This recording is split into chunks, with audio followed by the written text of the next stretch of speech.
في سؤال بيتكرر كتير جدا، ويمكن يكون من اكتر الاسئلة اللي بتوجع اي حد، خصوصا اللي بيكون خرج من علاقة مؤذية. ليه الشخص السام بيرجع بعد ما بيسيبك لو هو اللي قرر يمشي، ولو هو اللي قال ان خلاص مش عايز اكمل؟ يبقى ايه اللي يخليه بيرجع تاني؟ هل لانه اكتشف انه بيحبك؟ هل ندم؟ هل عرف قيمتك؟ ولا في سبب تاني خالص؟ الحقيقة ان الاجابة على السؤال ده مش واحدة، لكن اغلب الناس بتقع في نفس الغلطة. اول ما الشخص السام بيرجع بيفسروا رجوعه على انه دليل حب، ويقولوا اهو ما قدرش ينساني، او رجع لانه عرف قيمتي، او اكيد اكتشف انه كان غلطان. لكن للأسف في العلاقات السامة الرجوع مش دايما معناه حب. في اوقات كتير بيكون معناه احتياج، سيطرة، او حتى ملل. الشخص السام غالبا بيبص للعلاقة بطريقة مختلفة عن الشخص الطبيعي. هو مش دايما بيكون بيدور على شريك حياة، لكنه بيدور على حد يملاله احتياجاته النفسية، حد يسمعه، يطمنه، يديله اهتمام، يستحمل تقلباته ويسامحه كل مرة. ولما الشخص ده بيختفي من حياته بيحس ان في حاجة ناقصة، مش لانه قلبه اتكسر، لأ حاشا لله طبعا، لكن لانه مصدر الراحة والسيطرة بالنسبة له اختفى. تعالى نتخيل موقف بسيط. شخص كان كل يوم متعود يكلمك، كل ما يزعل يلاقيك موجود، كل ما يغلط بتسامحه، وكل ما يبعد بتجري وراه. فجأة قررت تختفي. اول كام يوم ممكن يحس براحة، لانه كان فاكر انه كسب، ارتاح. لكن بعد شوية بيبدأ يحس بفراغ، مش لدرجة انه مشتاق لشخصيتك، حاشا لله برضو، لان ده مش بيحصل، لكن مشتاق للاحساس اللي كنت بتديهوله، مشتاق لفكرة ان في حد مستعد يضحي عشانه مهما عمل. وهنا بيبدأ اول سبب يخليه يرجع، وهو انه اتأكد انك فعلا مشيت، انك مش راجع. الغريب ان بعض الشخصيات السامة ما بتحسش بقيمة وجودك وانت موجود، لكن بتحس بيها لما بتختفي. وجودك بالنسبة ليه كان شيء مضمون، زي الكهرباء في البيت، محدش بيفكر فيها وهي موجودة. لكن اول ما بتقطع بيبدأ يحس بقيمتك، ولما بترجع الكهرباء بتبدأ تحس بقيمتها، ولما بترجع الكهرباء بيرجع يتعامل معاها بنفس الإهمال. وده بالظبط اللي بيحصل مع ناس كتير. اول ما الشخص السام بيرجع بيستقبلوه بحب وبلهفة، لكن بعد اسبوع او 2 بيلاقوا نفس الاهانة، نفس التجاهل ونفس الكذب، كأن مفيش اي حاجة اتغيرت. وده لان الحقيقة ان الرجوع لوحده مش دليل على التغيير. التغيير الحقيقي بيبان في السلوك، مش في الرسائل ولا في الدموع ولا في الكلام الحلو. سبب تاني مهم جدا ان الشخص السام ساعات بيرجع لما بيكتشف انك بقيت كويس من غيره. ايه ده؟ هو تعافى؟ هو عارف يعيش حياته؟ مش معقول انا لازم اظهر في حياته تاني. شاف صورك او عارف انك بدأت تشتغل على نفسك، اللي احنا بنقوله، او سمع ان حياتك ماشية بشكل طبيعي، عرفت تتعايش، عرفت تتأقلم على عدم وجوده، او حتى لاحظ انك بطلت تبعتله، بقى في سلة المهملات خلاص. هنا ممكن يحس بحاجة اسمها فقدان السيطرة. الشخص السام بيحب يحس انه ليه تأثير عليك، يحب يعرف انك لسه بتفكر فيه ولسه زعلان ولسه مستنيه. لكن اول ما يحس انك تجاوزته بيبدأ يتوتر. انا لازم اظهر، انا لازم اخليه ما يعرفش يعيش من غيري، وده مش لانه حبك فجأة، حاشا لله، لكن لانه فقد مكانته في حياتك. عشان كده ساعات تلاقيه بيرجع برسالة بسيطة زي ازيك، او كنت معدي من مكان وفكرت فيكي، او فكرني بيكي، او وحشتيني. وطبعا الكلام بينطبق على الراجل والست الاتنين. الرسائل دي ساعات بتكون مجرد اختبار، بيشوف لسه الباب مفتوح ولا اتقفل. ولو رديت بسرعة بيحس ان الامور لسه تحت سيطرته، لكن لو تجاهلته بيكرر المحاولة بطريقة مختلفة. يعني مرة يهزر، مرة يعتذر، مرة يفتعل مشكلة، او يطلب مساعدة مثلا. المهم انه يرجع حياتك بأي شكل. ومن الاسباب اللي ناس كتير ما بتاخدش بالها منها ان الشخص السام ساعات بيرجع لما علاقاته الجديدة بتفشل. يعني ممكن يكون سابك عشان شخص تاني ظهر في حياته، او لانه كان فاكر انه هيلاقي حد افضل. لكن لما بيكتشف ان الطريق الجديد مش بيستحمله او مش بيديله نفس الاهتمام، بيبدأ يعيد ذكرياته ويدور في دفاتره القديمة. يعني يبدأ يفتكر الشخص اللي كان بيستحمل كل حاجة وبيكون تلقائي انت. وده مش معناه انه كان بيحب حياته معاك، او ان هو انت بالنسبة له حب حياته، لكن معناه انك كنت اكتر شخص سهل يرجع له. ودي نقطة مؤلمة جدا، لان ناس كتير بتفتكر ان الرجوع ده انتصار، لكن هو الحقيقة اوقات بيكون مجرد خطة بديلة. يعني في نوع من انواع الشخصيات السامة اللي بيفضل محتفظ بكل الناس حواليه، حتى لو هو مش عايز يكمل معاهم، مش عايز يشوفك مع غيره. تلاقيه بيسيبك بالشهور، واول ما يعرف ان في حد معجب بيك، او انك بدأت تنجذب لحد او في علاقة جديدة، يبدأ يظهر ويقولك انا بحبك، انت اتغيرت، او اديني فرصة.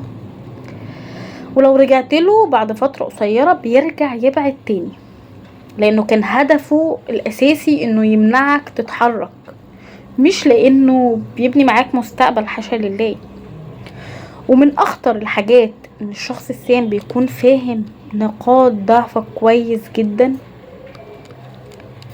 وعارف انك بتحن بسرعة، وعارف انك قلبك طيب، وعارف انك بتصدق الاعذار وبتقبل الاعتذار، فبيستخدم كل ده للأسف لصالحه. مرة يعتذر بطريقة تخليك تبكي، مرة يجيب لك ذكريات جميلة تلحق تنساها، ده كنا لسه من كام سنة مع بعض في قاعدين، انت جبتلي ده، انا الساعة اللي انت جبتها لي تحفة. مرة يفكرك بأول أيام العلاقة، فاكر لما كنا مع بعض بنعمل وبنتكلم، راح فين ده كله؟ لما كنا بنسهر بالساعات في التليفون. وكأنه بيقولك افتكر النسخة الحلوة مني، وانسى كل اللي حصل بعد كده.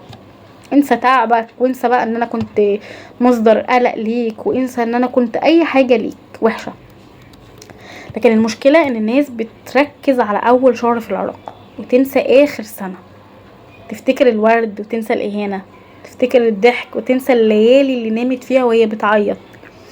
وده بالظبط اللي الشخص السام بيحاول ان هو يعتمد عليه ويعمله، ان الذاكرة العاطفية عندك تغلب الذاكرة العقلانية. وفي كمان سبب نفسي مهم جدا، بعض الشخصيات السامة عندها احتياج دائم للاعجاب والانتباه، عايز يبقى هو محور الكون. فاول ما يحس ان الاهتمام قل، بيدور على اول حاجة او اول مصدر يرجعه.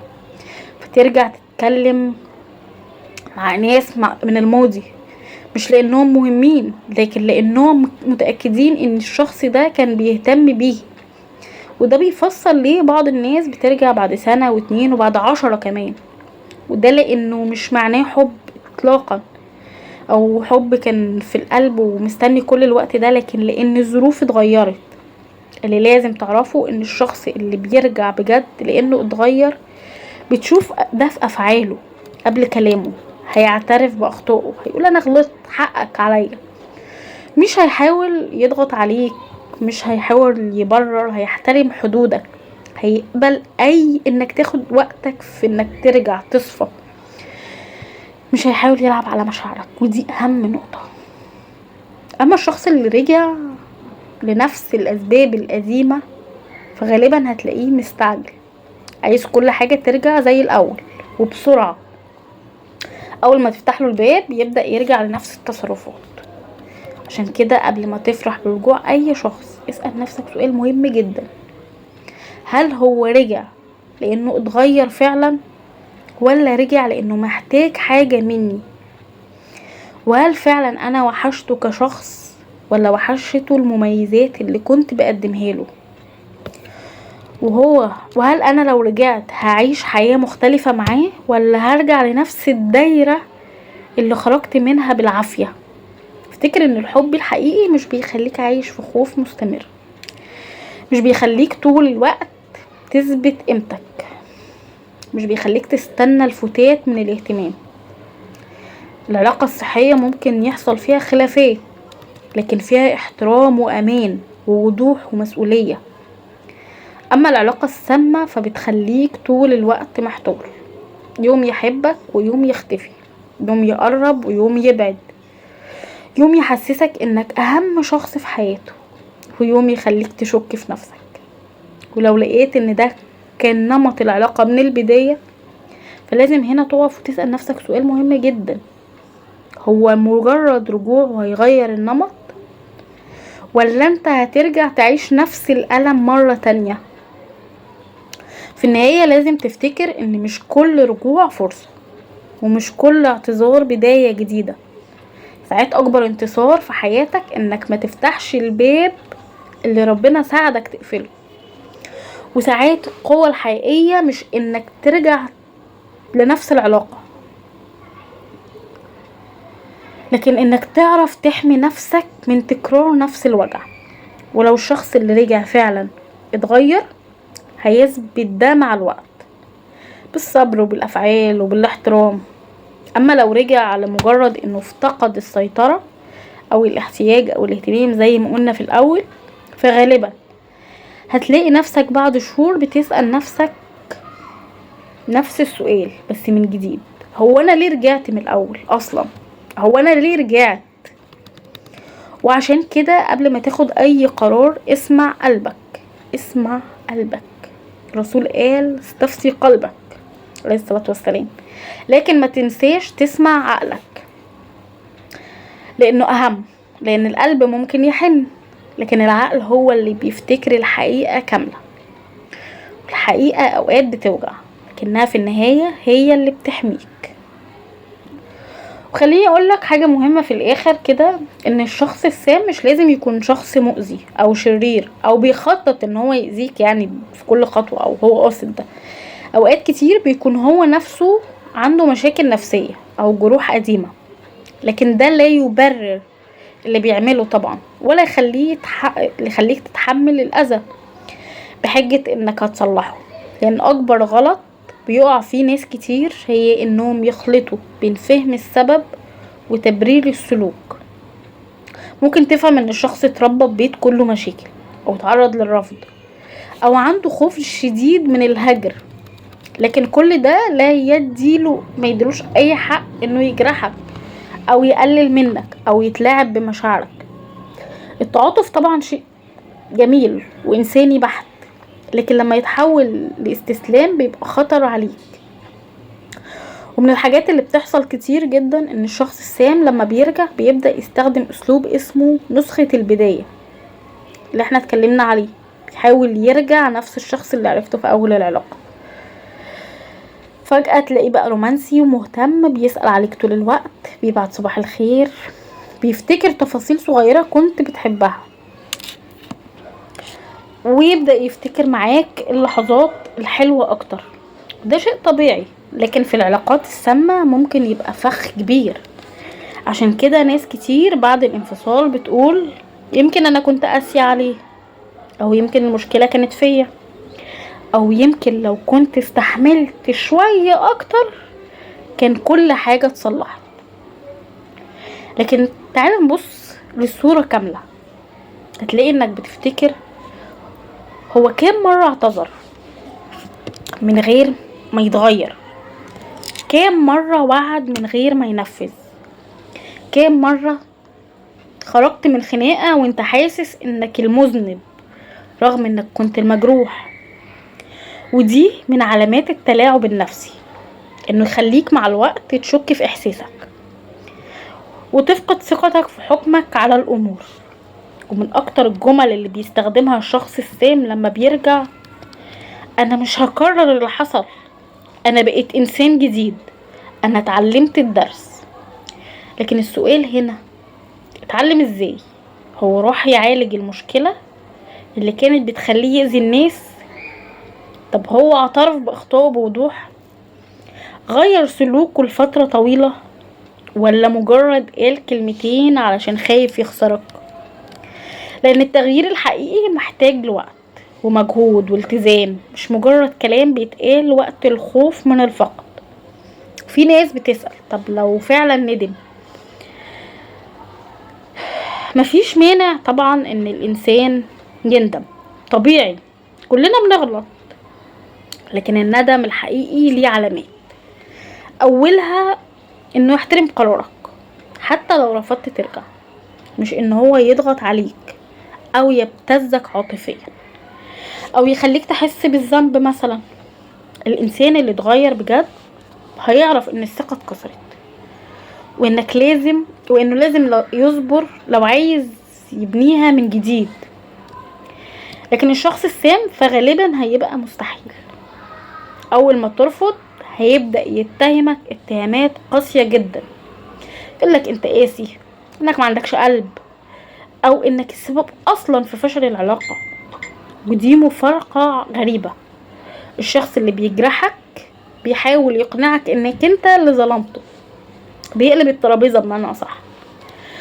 من الحاجات اللي لازم تخلي بالك منها هي الرجوع بعد الانفصال، لانه ساعات بيكون اصعب اختيار واختبار. مش الانفصال نفسه طبعا، لان وقت الانفصال انت بتكون شايف كل العيوب بوضوح، لكن بعد شهور الوجع بيبدأ يهدى، الحنين بيبدأ يشتغل ويرجع تاني، بتبقى مستعد تصدق اي امل. عشان كده قبل ما ترد على اي رسالة او توافق على اي مقابلة، ارجع اسأل نفسك سؤال مهم جدا: ايه الاسباب اللي خلتني امشي اصلا من البداية؟ طب هل الاسباب دي اختفت ولا انا اللي اشتقت بس؟ وطبعا في فرق كبير انك تشتاق لشخص وان الشخص ده يكون مناسب ليك. لانك ممكن تشتاق لذكريات، ممكن تشتاق لذكريات والايام معينة، او حتى لفكرة ان كان في حد في حياتك. لكن ده مش معناه ان الرجوع هيكون هو القرار الصح. في النهاية لازم تعرف قيمتك، لان قيمتك عمرها ما كانت مرتبطة بان الشخص ده رجع او مرجعش. في ناس بتحس انها كسبت لما الشخص ده بيخرج من حياتها، وكأن ده اثبات انها كانت غالية وغالية عليه جدا. لكن الحقيقة ان قيمتك مش بيحددها حد، لا اللي سابك ولا اللي رجع ولا اللي ندم. قيمتك في احترامك لنفسك، في قدرتك انك تميز بين الحب الحقيقي والتعلق المؤذي.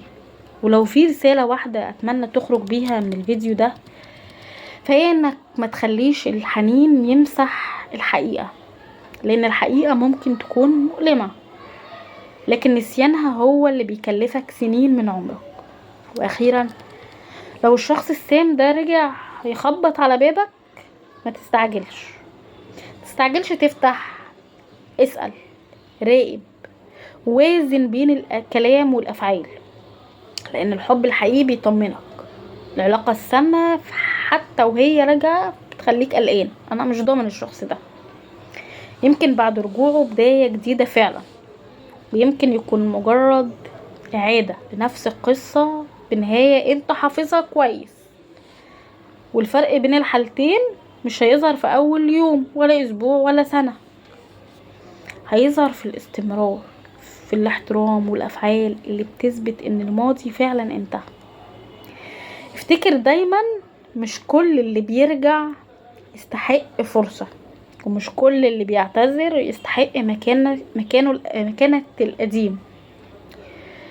احيانا اعظم هدية ممكن تقدمها لنفسك هي انك تتعلم من التجربة وتختار سلامك النفسي بدل ما ترجع لنفس الدايرة مرة تانية.